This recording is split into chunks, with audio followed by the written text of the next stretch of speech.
जय श्री राधे कृष्ण। आप सभी का आपके अपने YouTube channel BK Mishra present में बहुत बहुत स्वागत है। आइए आज आप सब जानेंगे वर्ष 2025 आषाढ़ मास शुक्ल पक्ष देवशयनी एकादशी कब है। तो जानेंगे व्रत के शुभ मुहूर्त के बारे में, पारण का समय कब होगा, पारण कब और किस चीज से किया जाएगा, देवशयनी एकादशी तिथि के दिन क्या करना चाहिए नहीं करनी चाहिए। तो आइए जानते हैं इन सबों के बारे में। आप सभी भक्तों को देवशयनी एकादशी व्रत की ढेर सारी शुभकामनाएं। आप सभी के जीवन में लक्ष्मी नारायण की कृपा से आप सभी को सभी प्रकार के सुख तथा समृद्धि की प्राप्ति हो। आषाढ़ मास शुक्ल पक्ष की एकादशी को इसे देवशयनी एकादशी, विष्णु शयनी एकादशी, हरि शयनी एकादशी, पद्मा एकादशी आदि नामों से जाना जाता है। यह व्रत बड़ा ही पुण्य फलदायी माना गया है।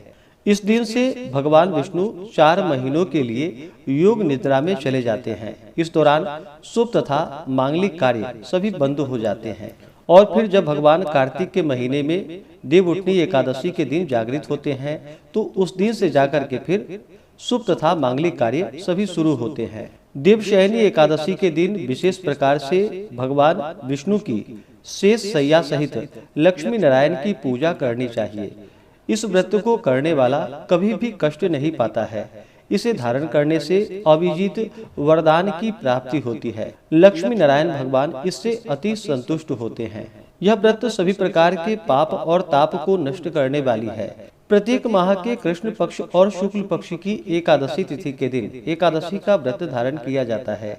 इसे एकादशी या 11 व्रत के नाम से जाना जाता है। यह व्रत सभी प्रकार के पाप और ताप को नष्ट करने वाली है। देवशयनी एकादशी के दिन विशेष प्रकार से सोना, चांदी, तांबा, पीतल की मूर्ति बनवा करके यथा उपलब्ध उपचारों से भगवान का पूजन करना चाहिए और पीताम्बर से विभूषित करके सफेद चादर से ढके हुए गद्दे तकिए वाले पलंग पर शयन कराना चाहिए। उस अवसर के 4 महीनों के लिए अपनी रुचि अथवा अभिष्ट के सिद्धि के लिए नित्य व्यवहार के पदार्थों का त्याग और ग्रहण करना चाहिए। जैसे कि मधुर स्वर की प्राप्ति के लिए गुड़ का त्याग करना चाहिए। दीर्घायु अथवा पुत्र पौत्रादि की प्राप्ति के लिए 4 महीनों तक जो कि तेल का त्याग करना चाहिए। शत्रुनाश के लिए कड़वे तेल का, सौभाग्य के लिए मीठे तेल का, स्वर्ग प्राप्ति के लिए पुष्पादि भोगों का त्याग करे। देह शुद्धि या सुंदरता के लिए परिमित प्रमाण के पंचगव्य का, वंश वृद्धि के लिए नियमित दूध का, कुरुक्षेत्र आदि के समान फल मिलने के लिए पात्र में भोजन करने के बदले पत्र का, और सर्व पाप क्षय पूर्वक सकल पुण्य फल प्राप्त होने के लिए एक भुक्त नक्त व्रत, अयाचित भोजन या सर्वथा उपवास करने का व्रत ग्रहण करना चाहिए। यदि इन 4 महीनों में दूसरे के दिए हुए भक्ष्य भोज्यादि सभी पदार्थों का भक्षण करने का त्याग रखे और उपयुक्त 4 व्रतों में जो बन सके उसको ग्रहण करे तो महाफल की प्राप्ति होती है। चातुर्मासी व्रत धारण करने वालों को जो कि 4 महीनों तक के लिए चातुर्मास व्रत धारण कर लेते हैं, उनके लिए खास करके देवशयनी चातुर्मास व्रतों में पलंग पर सोना, भार्या का संग करना, मिथ्या यानी कि झूठ बोलना, मांस, शहद और दूसरे के दिए हुए दही भात आदि का भोजन करना और मूली, पटोल एवं बैगन आदि शाक पत्र खाना त्याग देना चाहिए। रामार्चन चंद्रिका में भगवान की मूर्ति को रथ पर चढ़ाकर घंटा आदि बाजों की ऊंची आवाज के सहित जलाशय में जाकर के जल में शयन कराने का विधान बतलाया गया है।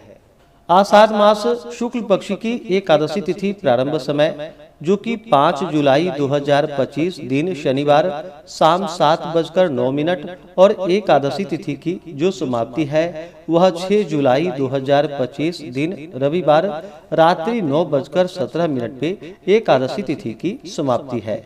तो सूर्योदय व्यापनी के अनुसार शुद्ध रूप से एकादशी का व्रत इस बार वैष्णव हो, स्मार्त हो, उन सबों के लिए 6 जुलाई 2025 दिन रविवार को देवशयनी एकादशी का व्रत धारण किया जाएगा। 5 जुलाई को 10वें दिन के नियम का पालन किया जाएगा। 6 जुलाई को व्रत धारण किया जाएगा और 7 जुलाई को व्रत का पारण किया जाएगा। व्रत पारण के लिए कहा गया है। व्रत का पारण हरिवासर समाप्त होने के बाद करना चाहिए, द्वादशी तिथि में करनी चाहिए। द्वादशी तिथि का पहला चौथाई हिस्सा हरिवासर का होता है। द्वादशी तिथि प्रारंभ समय 6 जुलाई 2025 दिन रविवार रात्रि 9:18 और द्वादशी तिथि की जो समाप्ति है वह 7 जुलाई 2025 दिन सोमवार रात्रि 11:12 पे द्वादशी तिथि समाप्त है। हरिवासर समाप्त जो कि 7 जुलाई की सुबह 4 बजे से पहले ही हरिवासर की समाप्ति है। व्रत का पारण 7 जुलाई को सुबह 5:29 से सुबह 8:25 तक व्रत का पारण किया जाएगा। इस व्रत का पारण यव चूर्णेन पारणम, जौ के चूर्ण से व्रत का पारण है। यह संभव ना हो पाए तो आप जल, फल या तुलसी दल से व्रत का पारण करें। एकादशी तिथि के दिन 6 जुलाई को ब्रह्म मुहूर्त का समय सुबह 4:08 से सुबह 4:49 तक होगा।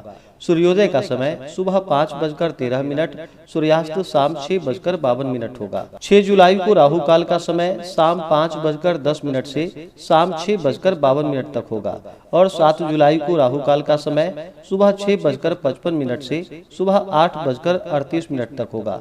राहु काल समय के दौरान कोई भी शुभ कार्य या नया कार्य नहीं करना चाहिए, इस बात का ध्यान रखें।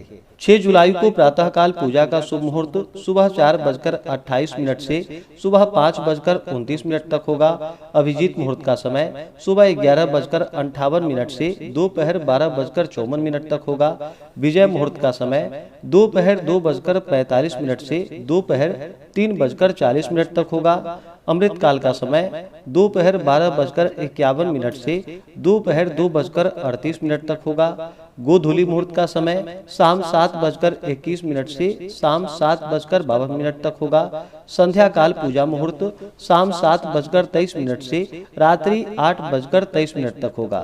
नक्षत्र जो कि विशाखा नक्षत्र होगा रात्रि 10:42 तक। उसके बाद अनुराधा नक्षत्र होगा।